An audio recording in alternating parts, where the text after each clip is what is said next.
चलिए तो आज हम प्रभु का वचन देखने वाले हैं और मैं विनती करता हूं कि ध्यान से आज प्रभु का वचन सुनिए, क्योंकि आज हम आ पहुंचे हैं दूसरे पत्रस की इस पत्री के आखिरी संदेश में। आखिरी दो वचन आज हम देखने वाले हैं। दूसरा पत्रस आज समाप्त होने वाला है। ठीक है, हमको बहुत समय लगा दूसरे पत्रस का अध्ययन करते करते आज हम पहुंचे हैं आखिरी दो पदों पर। ठीक है, आखिरी दो पद आज समाप्त हो जाएंगे और अगले हफ्ते से और एक नए संदेश को लेकर हम आपके बीच आने वाले हैं। ठीक है, तो दो पत्रस का आज हम आखिरी दो वचन को देखने वाले, लेकिन उससे पहले जो खंड का हम अध्ययन कर रहे थे 14 पद से लेकर, ठीक है, 14 पद से लेकर हम जो पिछले एक दो महीने से जो हम देख रहे थे, मैं उसको आपके आगे कुछ रखना चाहता हूं ताकि आपको याद दिला दूं कि हम क्या पढ़ा था। ठीक है, 14 पद के आधार पर जो पद ऐसा कहता है कि इसलिए हे प्रियो, जबकि तुम इन बातों की आस देखते हो तो यत्न करो कि तुम शांति से उसके सामने निष्कलंक और निर्दोष ठहरो। तो हमने देखा कि मसीह के पुनः आगमन की प्रतीक्षा में हमें कैसा जीवन जीना चाहिए।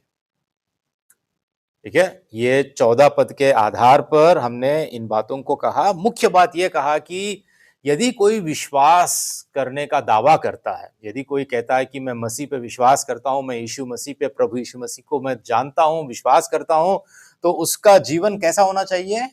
अपना जो विश्वास है उसका जीवन विश्वास से मेल खाना चाहिए। मतलब जैसा विश्वास है, जैसा विश्वास करने का वो दावा करता है, वैसा ही उसका जीवन भी होना चाहिए। पवित्र, निष्कलंक और निर्दोष होना चाहिए।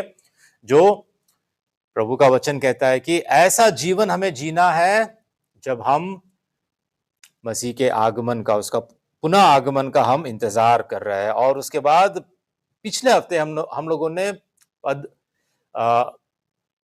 15 और 16 को भी हमने देखा था, जहां पर हमने देखा कि परमेश्वर का धीरज और हमारी जिम्मेदारी। ठीक है, जैसा हम लोग प्रभु यीशु मसीह के दूसरे आगमन का इंतजार कर रहे हैं और ऐसा जीवन जीने की हम कोशिश कर रहे हैं, वैसे ही परमेश्वर भी धीरज के साथ हमारा इंतजार कर रहा है। वो धीरज के साथ हमें बुला रहा है, धीरज के साथ वो हमें पुकारता है और कहता है कि मेरे पास आओ। वो हमारे उद्धार के लिए अभी भी इंतजार कर रहा है कि कब ये मेरा बेटा, ये मेरी बेटी मेरे पास आएंगे, मुझे जानेंगे, मुझे पहचानेंगे, मुझ पर विश्वास करेंगे।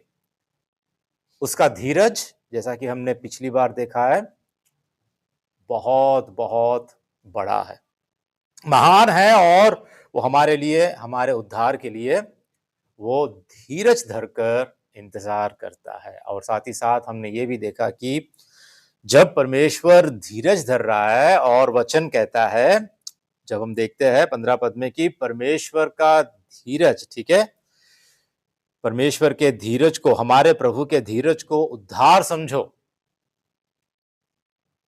वो धीरज इसलिए नहीं दिखाता है ताकि वो कुछ नहीं कर पाएगा। वो धीरज इसलिए नहीं दिखा रहा है ताकि वो कमजोर है, नहीं। वो इसलिए धीरज को हम पर दिखाता है ताकि हमारा उद्धार हो, ताकि हम बच जाए। तो ये हम लोगों ने 15 और 16 पदों में हमने देखा था। आज हम देखने वाले हैं पत्रस के आखिरी दो पदों को, जहां पर हम देखने वाले हैं 17 और 18 पद। ठीक है, वचनों को हम पढ़ते हैं। इसलिए हे प्रियो, तुम लोग पहले ही से इन बातों को जानकर चौकस रहो, ताकि अधर्मियों के भ्रम में फंसकर अपनी स्थिरता को हाथ से कहीं खो ना दो, पर हमारे प्रभु और उद्धारकर्ता यीशु मसीह के अनुग्रह और पहचान में बढ़ते जाओ। उसी की महिमा अभी भी हो और युगानुयुग होती रहे। आमीन। तो इस वचन के आधार पर आज हम इस टॉपिक को हम देखने वाले हैं, जो है बचना और बढ़ना, जिसको हम इंग्लिश में कहते हैं गार्ड एंड ग्रो। ठीक है, फिर से एक बार सब मिलकर कहेंगे, बचना और बढ़ना। फिर से एक बार, बचना और बढ़ना। तो ये है दो ऐसे अनिवार्य बातें जो हर मसीही जीवन में होना चाहिए। The two essentials of Christian living, एक मसीही जीवन में ये दो अनिवार्य बातें हैं, बहुत महत्वपूर्ण बातें हैं। पहला है बचना और दूसरा है बढ़ना। ठीक है, तो हम किन बातों से हमें बचना चाहिए और किन बातों में हमें बढ़ना चाहिए, किन बातों में अपने आप को हमें सुरक्षित रखना चाहिए। जैसा कि ये सिपाही यहां पर अपना सब कुछ, अपने हथियार लेकर अपने आप को तैयार रखा है, सुरक्षित रखा है, ये युद्ध के लिए तैयार है हमेशा। और वैसे ही इस पेड़ को जब हम देखते हैं, ये जमीन में गहराई से जड़ पकड़कर ऊपर तक ये पेड़ जैसा बढ़ता है, वैसे हमें भी किन बातों में हमें बढ़ना चाहिए। ठीक है, किन बातों में हमको बचना चाहिए और किन बातों में हमको बढ़ना चाहिए। परमेश्वर का वचन हमें क्या सिखाता है, हम आज पद 17 और 18 में हम देखने वाले हैं। देखिए, जब हम 17 पद को हम देखते हैं, वचन को जब देखते हैं, तो शुरुआत ऐसे होती है, इसलिए हे प्रियो। मैंने पिछली बार भी आपको बताया था, हे प्रियो ये बात जिसको हम कहते हैं इंग्लिश में बिलवड। बिलवड, हे प्रियो मतलब परमेश्वर के द्वारा प्रेम किए गए लोग, उस अनंत काल के प्रेम से, उस महान और शर्तहीन, शर्त रहित प्रेम से जो परमेश्वर ने हमसे प्रेम किया, ऐसे प्रेम के द्वारा प्रेम किए गए लोग, उनको कहता है पतरस यहां पर हे प्रियो। केवल तीसरे अध्याय में हम पाते हैं 4 बार ये बात को पतरस उपयोग करता है, हे प्रियो, हे प्रियो, हे प्रियो कह के। और इसलिए आज यदि हम परमेश्वर के द्वारा हम प्रेम किए गए हैं, तो ये हमारे लिए बड़े सौभाग्य की बात है कि परमेश्वर हमें अकेला नहीं छोड़ा है। परमेश्वर हमें अपना जीवन, जाओ तुम खुद अपना जीवन जियो, अपनी मनमानी करो, अपने रास्ते पे चलो, या अपना जीवन सुधारो या बर्बाद करो, ये तुम्हारी इच्छा है, तुम अपना जीवन जैसा चाहते हो वैसा जी लो, तुमसे मुझे कोई लगाव नहीं है, तुम्हारे जीवन के बारे में मुझे कोई चिंता नहीं है, ऐसा परमेश्वर ने हमको नहीं छोड़ दिया। परंतु वचन कहता है कि परमेश्वर ने हमसे, परमेश्वर ने जगत से ऐसा प्रेम किया कि उसने अपना एक लौता बेटा हमारे लिए भेज दिया। और इतना ही नहीं, परमेश्वर का प्रेम इस रीति से प्रकट होता है, वचन भी ऐसा कहता है, परमेश्वर के प्रेम की भलाई इस रीति से प्रकट होती है कि जब हम पापी ही थे तो प्रभु यीशु मसीह हमारे लिए मरा। यह परमेश्वर का प्रेम है। शायद आपको आज दिख नहीं रहा होगा, शायद आप आज परमेश्वर के प्रेम को नहीं देख पा रहे हो। क्यों पता है? क्योंकि हम अपने आप में, अपने घमंड में, अपने ही अहंकार में, अपनी खुद की दशा को, हम किस दशा में जीवन जी रहे हैं, हम खुद अपने हृदय को, अपने जीवन को हम नहीं देख रहे। हम अपनी पाप की स्थिति को, हमारे अंधकार की स्थिति को हम नहीं देख रहे हैं, जिसके कारण एक दिन परमेश्वर का क्रोध हम पर आएगा, जिसके कारण हमारे पापों की सजा अपने आप को हमें चुकाना पड़ेगा, उसका दाम हमको चुकाना पड़ेगा। हम आज नहीं देख पा रहे हैं, इसीलिए आज हमको परमेश्वर हमसे कितना प्रेम करता है, इस बात हम ग्रहण नहीं कर पा रहे हैं। देखिए, यदि कोई कचरे, कूड़े और एक ऐसे जगह पर गंदगी में जब वो रहता है, जीवन जीते रहता है, और कोई आएगा, एक बड़ा व्यक्ति, एक महान व्यक्ति, एक राजकुमार अगर आएगा और उसको वहां से निकालेगा और उस कचरे, कूड़े, गंदगी से उसको निकालकर एक ऐसे महल में रखेगा, तब अगर वो व्यक्ति सोचेगा कि मेरा जीवन कैसा था, मेरा अतीत कैसा था, भूतकाल में, अतीत में मैं कैसा जीवन जी रहा था और आज मैं कैसा हूं, इस बात को अगर वो ग्रहण करता है, तभी उस व्यक्ति, वो राजकुमार का प्रेम वो ग्रहण कर पाता है। उसके लिए वो धन्यवादी होता है और उसके प्रति वो आभारी होता है। लेकिन जब तक हमको पता नहीं है कि हम किस कचरे कूड़े गंदगी में हम जीवन जी रहे हैं, किस पाप और अंधकार में हम जीवन जी रहे हैं, जिसके कारण परमेश्वर का क्रोध आज हम पर है और उसकी सजा एक दिन हमको मिलने वाली है, और जिससे छुटकारा केवल और केवल राजाओं का राजा, वो राजकुमार प्रभु यीशु मसीह इस धरती पर इंसान बनकर आया और हमारे लिए अपने प्राण को बलिदान किया और कहा कि जो कोई मुझ पर विश्वास करता है वो उद्धार पाएगा। और उसने कहा कि जो बोझ से दबे हुए लोग, जो पाप और अंधकार में जी रहे हैं, वो आए, मेरे पास आए, मैं तुमको विश्राम दूंगा, मैं तुम्हें सच्ची शांति दूंगा, तुम्हारे पाप के बोझ से तुम्हें छुटकारा दूंगा। इसलिए उस परमेश्वर के प्रेम को जानना बहुत जरूरी है। इसलिए पतरस यहां पर फिर से एक बार हमको याद दिलाता है कि देखो, तुम साधारण व्यक्ति नहीं हो।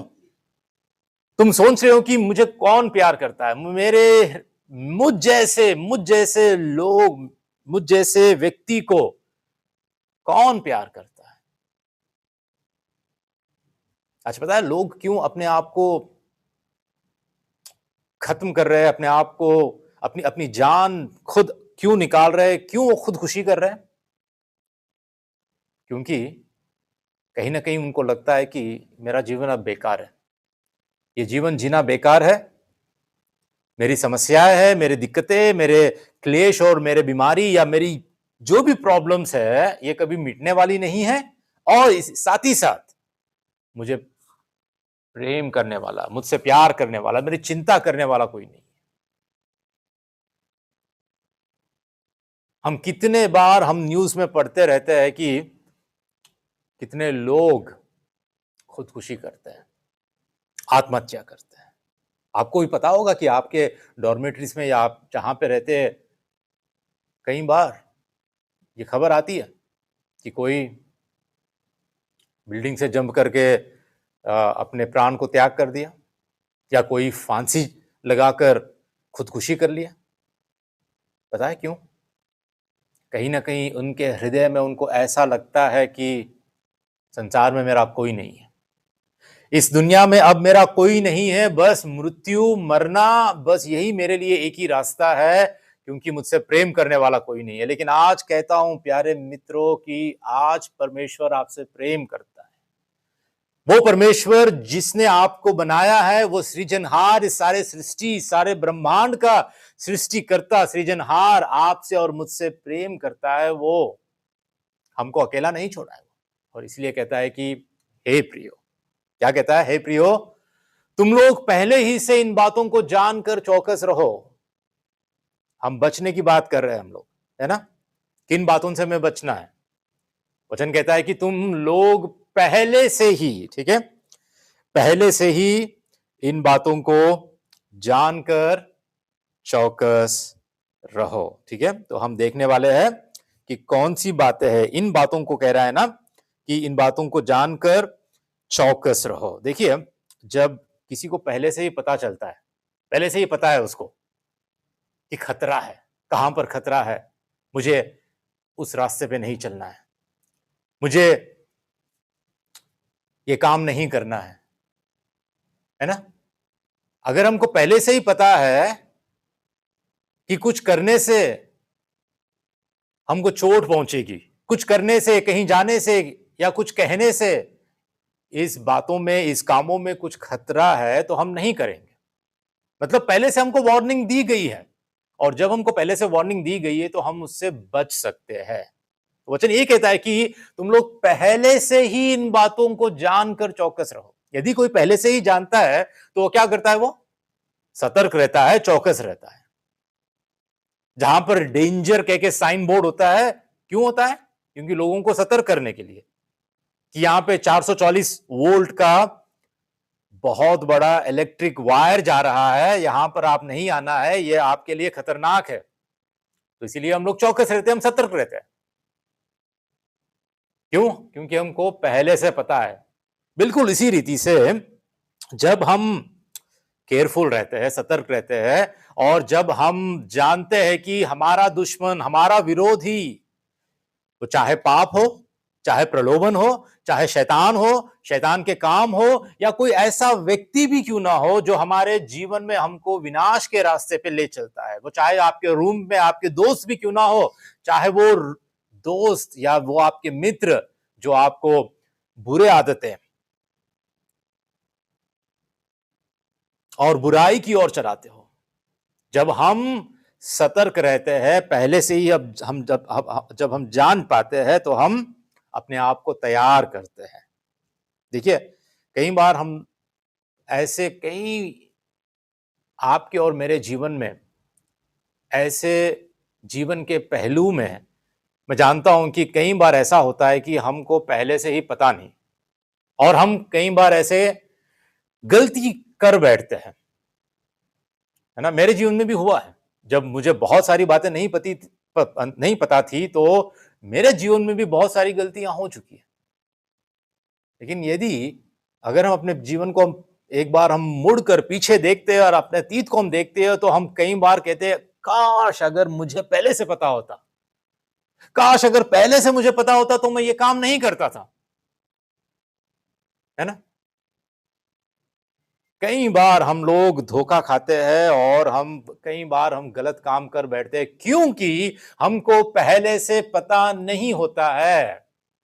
और यही बात पतरस हमको यहां पर परमेश्वर के वचन में चेतावनी दे रहा है कि तुम पहले से जान लो, पहले से जान लो। यदि तुम पहले से जान लोगे तो तुम चौकस रहोगे, तुम सतर्क रहोगे। और पहले से अगर तुम जान लोगे, पहले से अगर तुमको चेतावनी दी गई है, पहले से अगर तुमको बता दिया गया है, तो अब तुम्हारे पास कोई बहाना नहीं रहेगा, है ना।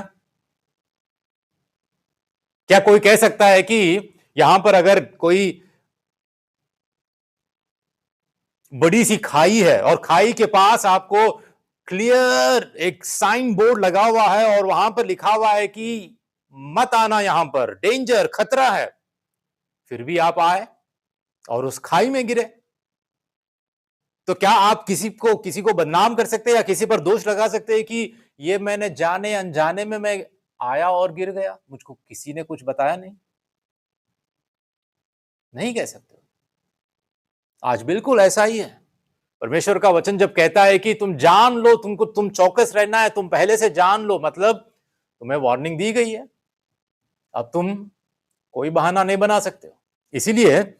इसीलिए एक भक्त जिनका नाम बार्कले है, वो ऐसा कहते हैं, ध्यान से सुनिए, वो ऐसा कहते हैं, मसीही या एक विश्वासी वो व्यक्ति है जिसे पहले से चेतावनी दी गई है, यानी वह अज्ञानता का बहाना नहीं बना सकता। वो ये नहीं कह सकता कि नहीं नहीं नहीं पास्टर जी मुझे नहीं पता है, भैया मुझे नहीं पता है। वह सही रास्ता और उसके परिणाम जानता है, वह गलत रास्ता और उसके नुकसान भी जानता है ना। उसे आसान रास्ता पाने की उम्मीद करने का कोई अधिकार नहीं है, क्योंकि उसे बताया गया है कि मसीहत का मतलब क्या है, क्रूस है। मसीहत का मतलब क्या है, क्रूस उठाकर अपने आप का इनकार कर कर, स्वयं का इनकार कर कर प्रभु यीशु मसीह के पीछे चलना है। और उसे चेतावनी दी गई है कि हमेशा ऐसे लोग होंगे जो हमला करने और विश्वास को बिगाड़ने के लिए तैयार रहेंगे। कई सारे झूठे शिक्षक, झूठे प्रचारक, ऐसे लोग रहेंगे कि तुम्हारे विश्वास को वो बिगाड़ेंगे, तुम्हारे खुद के रूम में ही रहेंगे, तुम्हारे खुद के परिवार में ही रहेंगे। ऐसे कई सारे लोग रहेंगे। पहले से चेतावनी देना, पहले से तैयार रहना है, लेकिन पहले से चेतावनी देना भी एक गंभीर जिम्मेदारी है, क्योंकि वो हमारे ऊपर अब जवाबदेही का काम बन जाता है ना। क्योंकि जो सही जानता है और गलत करता है, वह दोहरी निंदा के अधीन है। आशा करता हूं ये बातों को आप समझ पा रहे हैं। देखिए, ये सारे पतरस की दूसरी पत्री में हम ऐसे कई बातों को हम देखते हैं जिससे पतरस हमको चेतावनी देता है। पर परमेश्वर का वचन साफ साफ हमको चेतावनी देता है कि हमें किन बातों से हमें बचना चाहिए। ठीक है, थोड़े बातें मैं आपके आगे रखना चाहता हूं, जिन चीजों से एक विश्वासी को स्वयं को सुरक्षित रखना चाहिए और बचना चाहिए। सबसे पहली बात, संसार की भ्रष्टता से, जो दूसरे पत्रस का 1:4 में कहता है कि तुम उस सड़ाहट से छूटकर या बचकर जो संसार में बुरी अभिलाषाओं से होती है, ईश्वरीय स्वभाव के सहभागी हो जाओ। संसार की भ्रष्टता से बचो। दूसरी बात, आत्मिक अंधकार और भूलने की प्रवृत्ति से बचो। दूसरा पत्रस 1:9, क्योंकि जिसमें ये बातें नहीं वह अंधा है और धुंधला देखता है और अपने पूर्वकाली पापों से धुलकर शुद्ध होने को भूल बैठा है। तीसरी बात, झूठे शिक्षकों और उनकी भ्रामक शिक्षाओं से बचो। 2 का 1, तुम में से झूठे उपदेश होंगे जो नाश करने वाले पाखंड का उद्घाटन छिप छिप कर करेंगे। ये गुप्त रीति से तुम्हारे बीच में आएंगे और तुमको गलत शिक्षा देंगे। तो झूठे शिक्षकों और उनकी भ्रामक शिक्षाओं से बचो और अनैतिकता और दुष्टों के मार्ग से, ऐसे बहुत सारे उनके समान लुचपन करेंगे जिनके कारण सत्य के मार्ग की निंदा की जाएगी। ऐसे लोगों से बचो, अनैतिकता से बचो। ठीक है, लालची और शोषण करने वाले शिक्षकों से बचो। ये लोग कौन है? वे लोभ के लिए बातें गढ़कर तुम्हें अपनी लाभ का कारण बनाएंगे। पैसे के लिए कुछ भी करेंगे। चर्च आओ, $50 तुमको मिलेगा। प्रभु यीशु मसीह पर विश्वास करो, राइस बैग मिलेगा। ऐसे लोग भी है और ऐसे झूठे शिक्षक भी है। वचन ऐसा नहीं कहता है, वचन, बाइबल हमको ऐसा कभी नहीं सिखाती है। बाइबल में कहीं धर्म परिवर्तन के बारे में कहीं कहीं लिखा नहीं गया है।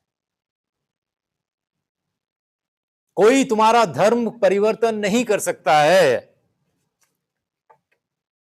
पता है परमेश्वर क्या करता है? वो अपने हृदय को परिवर्तित करता है, अपने जीवन को परिवर्तित करता है। धर्म से लेना देना कुछ नहीं है। बाइबल में धर्म के बारे में नहीं, परंतु जीवन के बारे में लिखा हुआ है। धर्म से ज्यादा जीवन और हृदय के परिवर्तन के बारे में लिखा है। वैसे अगर तुम धर्म, ये बात जो रिलीजियन की जो बात होती है, अगर सही मायने में इसको अगर तुम सोचो तो पता है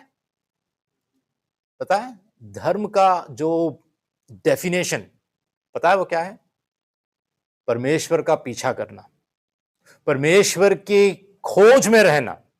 एक्चुअल रियल डेफिनेशन वो है। लेकिन हमने क्या कर दिया उसको? हम किसी एक समूह के लोगों के पीछे चलने का काम उसको बना दिया है। रीति रिवाज और कुछ कामों को अनुसरण करने का काम उसको बना दिया है। अगली बात, पाप में जीवन के जाल से बचने के लिए कहता है कि वे उन्हें स्वतंत्र होने की प्रतिज्ञा तो देते हैं, पर आप ही सड़ाहट के दास है, क्योंकि जो व्यक्ति जिससे हार गया है वह उसका दास बन जाता है। पाप में जीवन के जाल से आज कई लोग फंसे हुए हैं। इस पाप के अंधकार में, इस पाप के जाल में ऐसे फंसे हुए कि वो अभी तक बाहर नहीं आ पा रहे और अपने आप को देख नहीं पा रहे। और वचन कहता है कि जो व्यक्ति जिस चीज से हार जाता है वह उसका दास बन जाता है। आज जो पाप से हार गया है, अपनी कमजोरियों से हार गया है, वो उसका दास बन जाता है। अब उसका मालिक कौन है? पाप है। उसका स्वामी कौन है? पाप है। चाहे वो दारू की आदत क्यों ना हो या और कोई बुरी आदत क्यों ना हो। पता है, आज तुम्हारा बॉस, आज तुम्हारा स्वामी, आज तुम्हारा मालिक, वो तुम्हारा पाप है। और परमेश्वर का वचन कहता है ये पाप के जाल से छुटकारा पाओ, बचो। और इसका एक ही रास्ता है, जो कोई प्रभु यीशु मसीह के पास आता है, अपने पापों के लिए पश्चाताप करके प्रभु यीशु मसीह पे विश्वास करता है, वो इस जाल से छुटकारा पाएगा। उस जाल से, इस अंधकार से वो छुटकारा पाएगा। अगली बात, मसीह के पुनरागमन का मजाक उड़ाने वाले उपहासकों से बचे रहो, क्योंकि कई ऐसे लोग हैं वो मसीह के दूसरे आगमन पे विश्वास नहीं करते कि जो यीशु मसीह इस संसार में एक नन्हा सा बालक बनकर आया था, मेमना बनकर आया था, जो ऐसा लग रहा था कि बहुत कमजोर है और उस क्रूस पर मारा गया, वही यीशु मसीह आने वाला है। राजाओं का राजा बनकर एक दिन संसार का न्याय करने वाला, उस महाराजा बनकर वो आने वाला है और वो हमारा न्याय करेगा। तो मसीह के पुनरागमन का जो मजाक उड़ाते हैं, ऐसे उपहासकों से बचे रहो, क्योंकि वो अपनी ही अभिलाषाओं के अनुसार वो चलने वाले हैं। और 16 पद में जो पिछली बार हमने देखा था, क्या लिखा है वहां पर? शास्त्रों को तोड़ मरोड़ कर प्रस्तुत करने वालों से भी बचे रहो, क्योंकि अनपढ़ और चंचल लोग उनके अर्थों को भी पवित्र शास्त्र की अन्य बातों के समान खींच तान कर अपने ही नाश का कारण बनाते हैं। ऐसे चंचल और अनपढ़ लोगों से, जो शास्त्रों को तोड़ मरोड़ कर प्रस्तुत करते हैं, ऐसे लोगों से भी बचे रहो। और अंत में आज जो 17 पद में हम देख रहे हैं, उसकी बात यह है कि आत्मिक स्थिरता खोने से बचे रहो। वचन कहता है, क्या कहता है? इसलिए हे प्रियो, तुम लोग पहले से ही इन बातों को जानकर चौकस रहो, ताकि अधर्मियों के भ्रम में फंसकर अपनी स्थिरता को हाथ से कहीं खो ना दो। आत्मिक रीति से जो स्थिरता होती है ना, उसके विषय में यहां पर कहा गया है। देखिए, जो आत्मिक रीति से स्थिर होता है, वो परमेश्वर के प्रतिज्ञाओं, उसके वादों पर भरोसा करता है। वो आशा के साथ परमेश्वर के पास उम्मीद के साथ आता है, हिम्मत के साथ आता है, हियाव के साथ आता है, कॉन्फिडेंस के साथ आता है कि हां, ये जो परमेश्वर जिसकी सेवा में करता हूं, जिसको मैं पुकारता हूं, जिससे मैं प्रार्थना करता हूं, वो जिंदा है, जीवित है, उसने जो कहा है वो होकर रहता है। वो झूठा नहीं है, वो मनुष्य नहीं है, वो जीवित परमेश्वर है। और जो स्थिर रहता है आत्मिक रीति से, वो जड़ पकड़ता है परमेश्वर के वचन में, परमेश्वर की वचन की सच्चाई में वो जड़ पकड़ता है। देखिए, कई बार हमको ना, हमारे जीवन में, हमारे विश्वास में हमको इतना स्थिर होना चाहिए कि कुछ बातों को हमें हमेशा के लिए तय कर लेना चाहिए, निश्चित कर लेना चाहिए। चाहे वो सुसमाचार के विषय में क्यों ना हो, चाहे वो अपने पाप के विषय में क्यों ना हो, चाहे परमेश्वर के उद्धार के विषय में क्यों ना हो, वचन की सच्चाई के विषय में, परमेश्वर के प्रतिज्ञाओं के विषय में, कुछ ऐसी बातें हैं जो हमेशा के लिए हमें सेटल करना है। बार बार बुनियाद नहीं डालते हैं ना, बुनियाद एक ही बार डालते हैं, नींव को एक ही बार हम डालते हैं।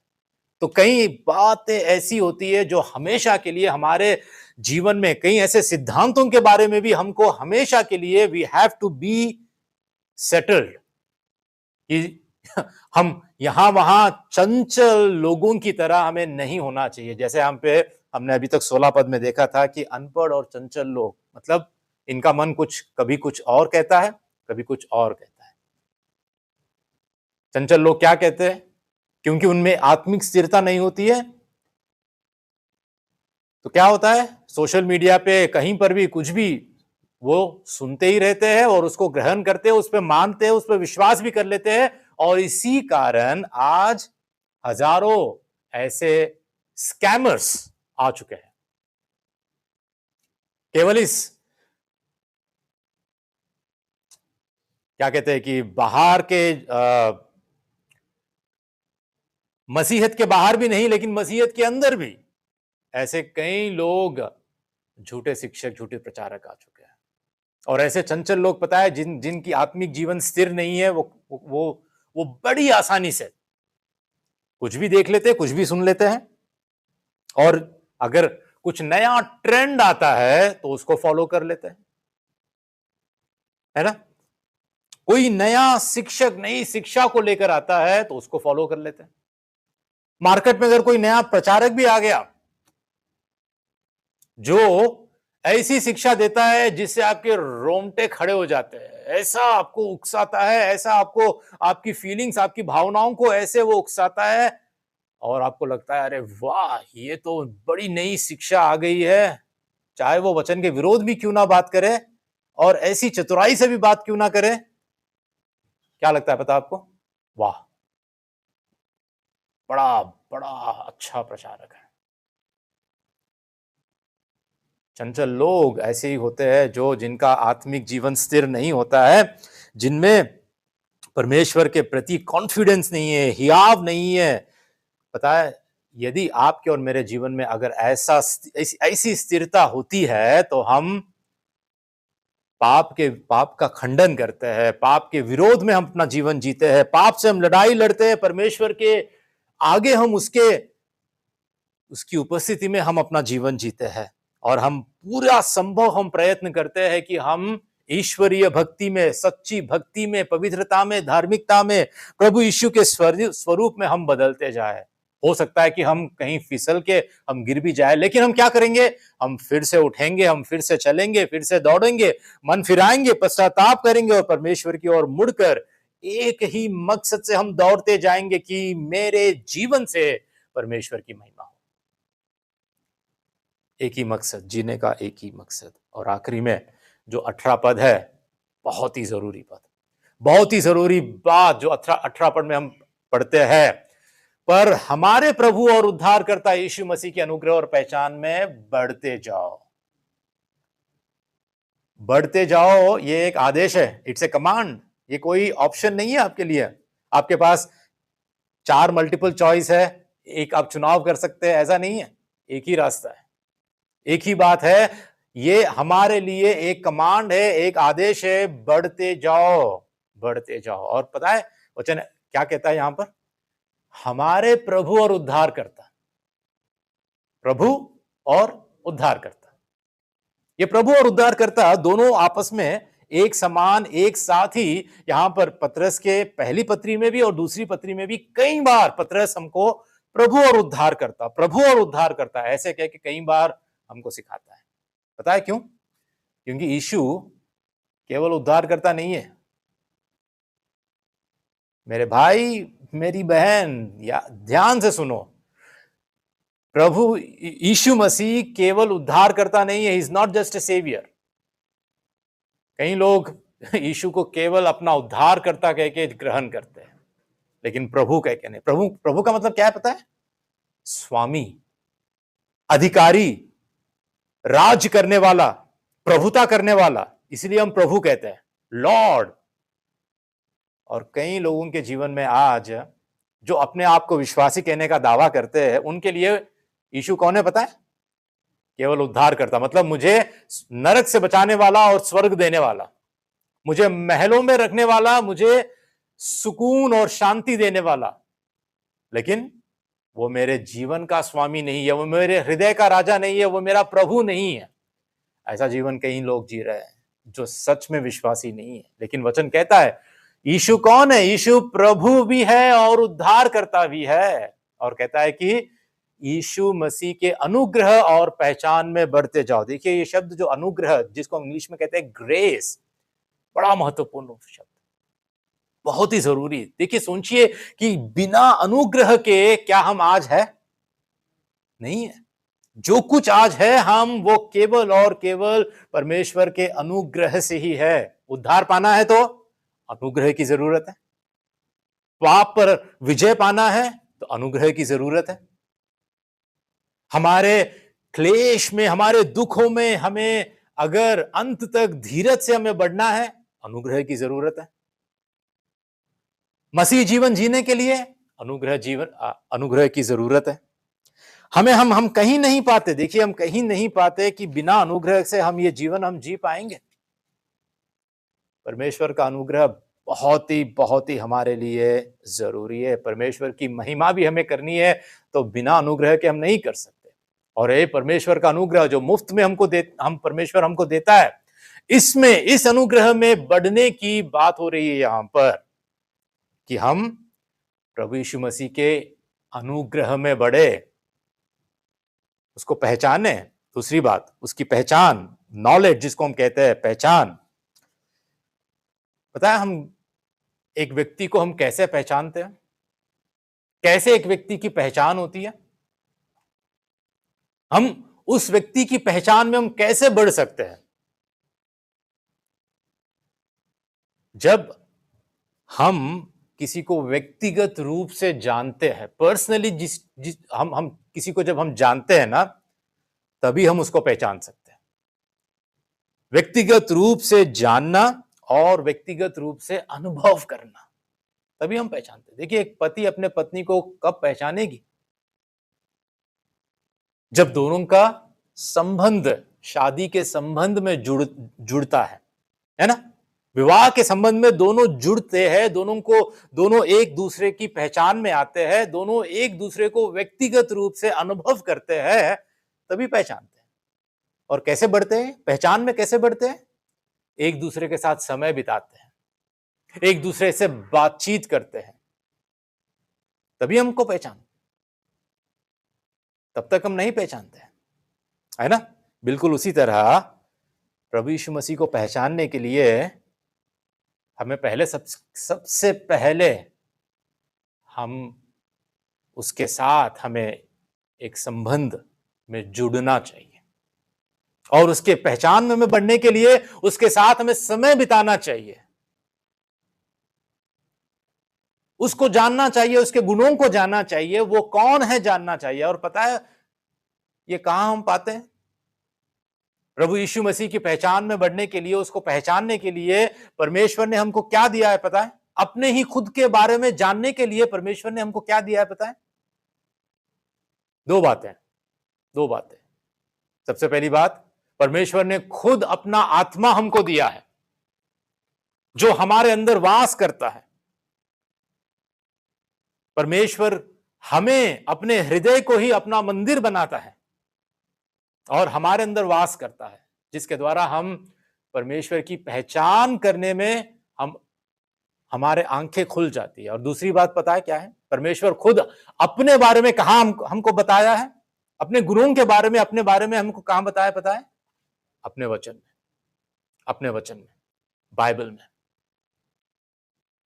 अगर परमेश्वर को जानना है तो बाइबल पढ़ना है, बाइबल के परमेश्वर को जानना है तो बाइबल का वचन हमको पढ़ना है, तब तक हम नहीं जान पाएंगे।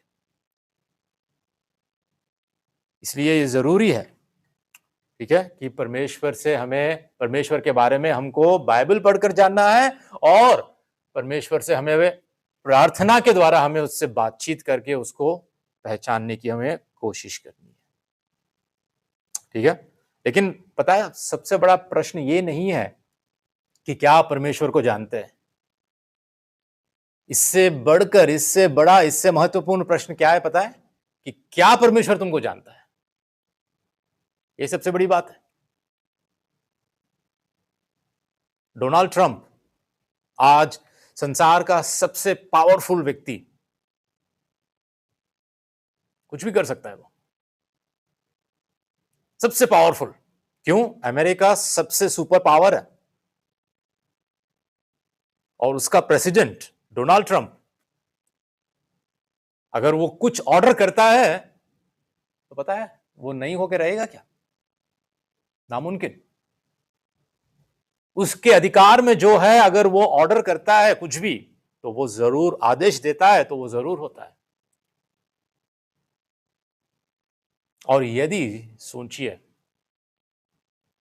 हम में से हर कोई डोनाल्ड ट्रंप को जानता है, सारी दुनिया जानती है ना। तो ये जरूरी है कि आप अपना कॉलर उठाकर, मेरे पास कॉलर भी नहीं है, कॉलर उठाकर अगर आप बोलते हो मैं डोनाल्ड ट्रंप को जानता हूं, ये कोई बड़ी बात है क्या? मैं भी कहता हूं मैं भी तो जानता हूं। वो रोड पर, सड़क पर जो भी जा रहा है हर कोई जानता है। इसमें कोई बड़ी बात है क्या? पता है प्रश्न ये है, सबसे महत्वपूर्ण बात यह है, अगर मैं कहता हूं डोनाल्ड ट्रंप मुझे जानता है ना, अगर ये बात मैं कहता हूं कि डोनाल्ड ट्रंप मुझे जानता है, तब पूरी तरह पल्ला पलट जाएगा, है ना। ये मायने रखता है कि परमेश्वर सारे संसार में इतनी लाखों, हजारों, करोड़ों, इतनी बड़ी संख्या में, इतने बड़े लोगों में, इतने ऐसे ऐसे लोगों के बीच, अगर परमेश्वर आपको जानता है, परमेश्वर ये कहता है कि ये देखो, ये मेरा बेटा, ये मेरी बेटी है, ये मेरी संतान है, मैं इसको जानता हूं। मैं बस परमेश्वर की एक गवाही आपके लिए, अगर परमेश्वर की वो गवाही है कि इसको मैं जानता हूं, तो काफी है।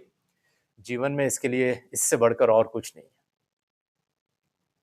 बात यही है कि यीशु मसीह की पहचान में हमें बढ़ना है, तो हमको प्रभु यीशु मसीह को जानना है, और उतना ही नहीं, और ये भी निश्चय करना है कि हमारे जीवन में क्या प्रभु हमको जानता है। जीवन के अंत में ये नहीं होना चाहिए कि प्रभु के आगे हम खड़े हैं और प्रभु कहता है कि मेरे आगे से निकल जाओ, कुकर्म करने वाले लोगों मेरे आगे से निकल जाओ, मैं तुमको जानता तक भी नहीं। सबसे दुख भरी बातें यही है बाइबल में कि मैं तुमको नहीं जानता। इसलिए ना हमें प्रभु यीशु मसीह के अनुग्रह और पहचान में बढ़ते जाना है, आत्मिक उन्नति करते जाना है। क्यों? क्योंकि निरंतर आत्मिक उन्नति ही पतन के विरुद्ध सबसे प्रभावी सुरक्षा है। हमारी अगर सबसे बड़ी सुरक्षा क्या है पता है आज के दिन? यदि हम आत्मिक उन्नति कर रहे हैं, ईश्वरीय बातों में निरंतर प्रगति झूठे शिक्षकों के खतरे से एक बड़ी सुरक्षा है, बड़ी सुरक्षा है। लास्ट में मैं यही कहना चाहता हूं, देखो पता है क्या देख रहे हैं आप स्क्रीन पर? क्या है ये? साइकिल है ना? हमारा आत्मिक जीवन कैसा है पता है? मसीह जीवन, आत्मिक जीवन एक साइकिल चलाने के बराबर है, साइकिल चलाने के बराबर। क्यों? क्योंकि जब तुम साइकिल चलाते हो तो तुम आगे बढ़ते हो। जिस वक्त तुम साइकिल चलाना रोक देते हो, तुम क्या करते हो? आगे बढ़ते हो? तुम नहीं बढ़ते हो, रुक जाते हो, गिर जाते हो। मसीह जीवन ऐसा ही है, आत्मिक जीवन ऐसा ही है। जब तक तुम पेडल मारकर साइकिल चलाते हो ना, तब तुम्हारी आत्मिक जीवन आगे बढ़ती है। आत्मिक जीवन बढ़ते रहता है, बढ़ते रहता है, बढ़ते रहता है। जिस वक्त तुम रुक जाओगे, जिस वक्त तुम आगे नहीं बढ़ोगे ना, उसी वक्त तुम रुक जाओगे, तुम गिर जाओगे। बढ़ना है आगे तो तुम्हें साइकिल चलाना है, चलाते रहना है, चलाते रहना है, चलाते रहना है, पेडल को चलाते रहना है। वरना जिस वक्त रुकोगे, जिस वक्त नहीं चलाओगे, उस वक्त गिरोगे, उस वक्त रुकोगे। प्रभु हमारी मदद करे कि हम प्रभु यीशु मसीह के अनुग्रह और पहचान में हम बढ़ते जाए और हमारे जीवन से उसकी महिमा हो। कब हो? वचन क्या कहता है? उसकी महिमा अभी भी हो, अभी भी हो। मेरे और आपके जीवन से उसकी महिमा अभी भी हो और युगानुयुग होती रहे। आमीन। प्रभु हमको आशीष दे। चलिए हम लोग खड़े होकर हम प्रार्थना करके समाप्त करें।